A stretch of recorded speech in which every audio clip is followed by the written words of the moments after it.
All right, my dear friend, it is a beautiful Sunday here in Southeast Asia. Southeast Asia, we are. Yes, we watched the AFCON. It was a cracker. The game between Cameroon and Nigeria, two giants on the African continent. There is a saying that when two elephants are fighting, it's the ground that suffers the most.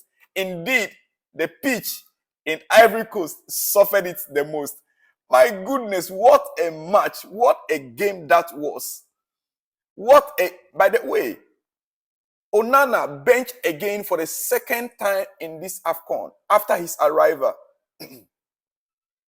Remember, the first game was played on the day of his arrival. He was not allowed to play that game.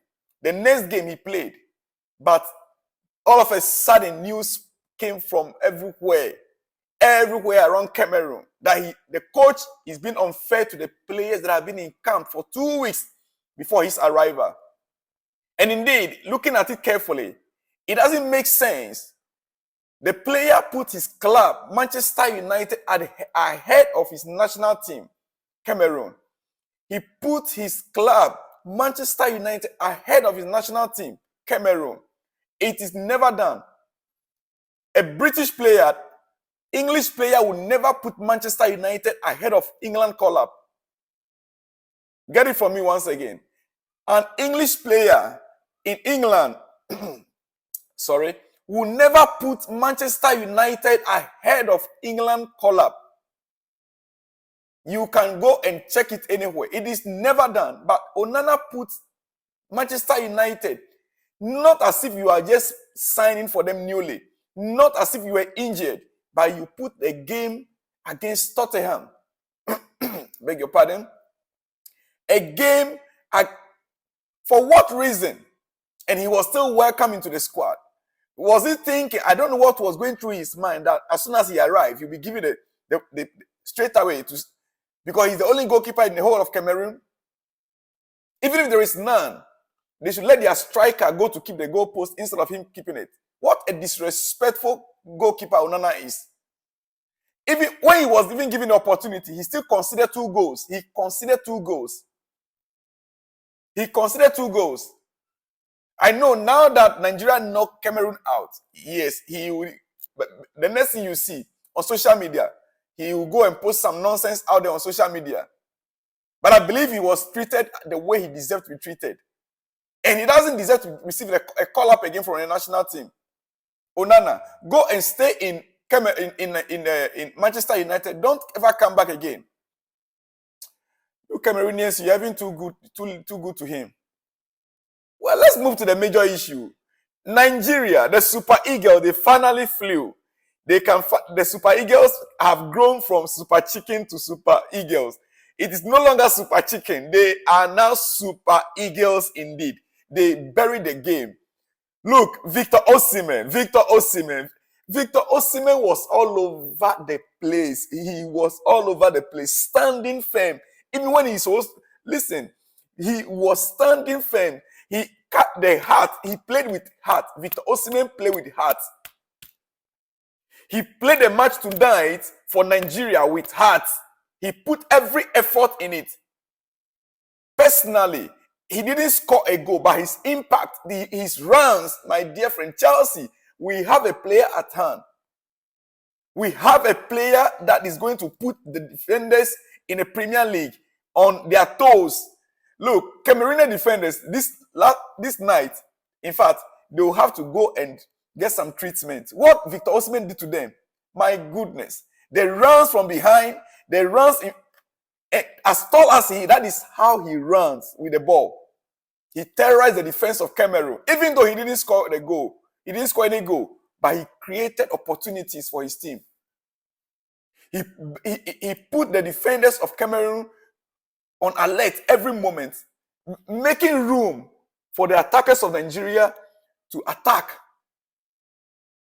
Cameroon did, as a matter of fact, the Cameroon defender, they did well.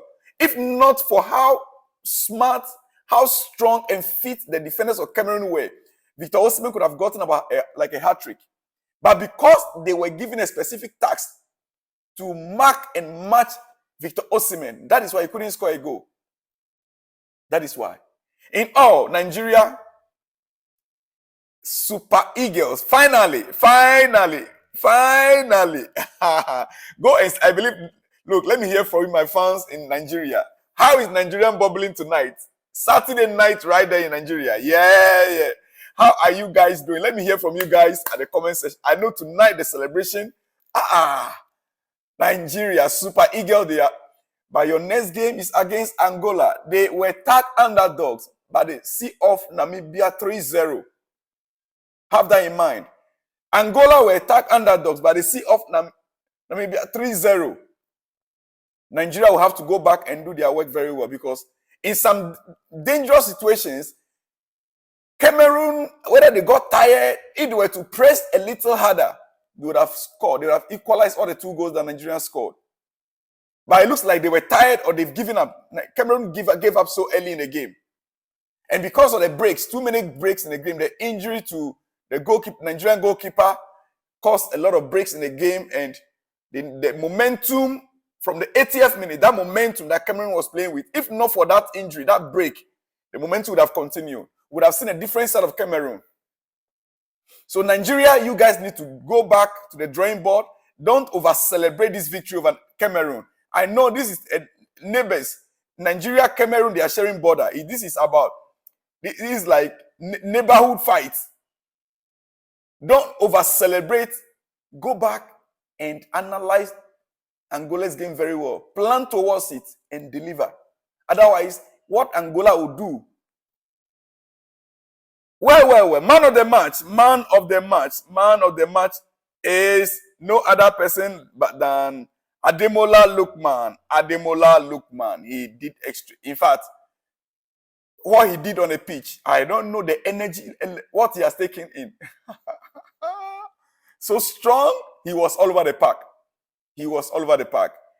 Ademola Lookman is the man of the match for Nigeria.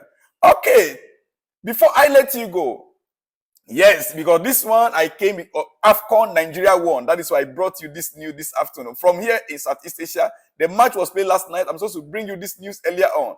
But as it is right now, my dear friend, you are taking it from me. Listen to me. Breaking news. Xavi was asked a question. Xavi of Barcelona. Xavi, you know already. He's been speaking a lot. And there is a breaking news. He was asked a question. And he gave an answer. Listen to the first one. Xavi, you asked me many times that if I'll be the Alex Ferguson of Barca. The truth is that it will never happen here. You guys won't allow it. Being Barca coach is so difficult. You see how they kill you? They criticize you. It affects you. You see how they kill you? They criticize you. It affects you. The criticisms affect him. I sympathize with Xavi. The job is too tough. As a young manager taking over in Barcelona, it's not easy. The criticisms have been too much, especially this season. And he made now clear, it's like killing the person.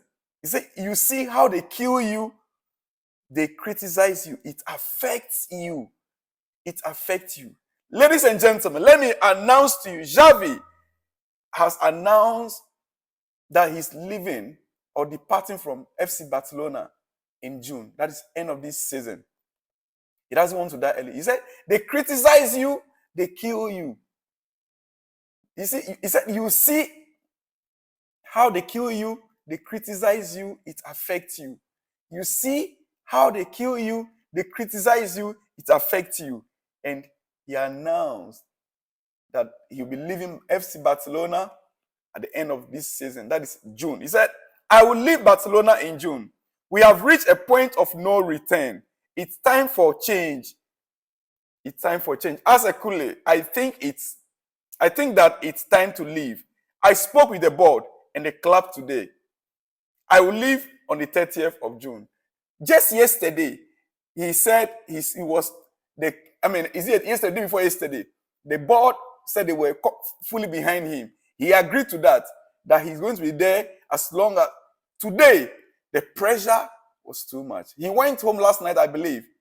Over a second thought, he had to call the board. He said, I spoke with the board and the club today. Today. I will leave on the 30th of June. Dear friend, you see how they kill you? You see how they kill you? They criticize you. It affects you. I'll see you on the next one when you see me, dear friend. Forgive me. Forgive me. I will see you when you see me, dear friend. Shalom and peace.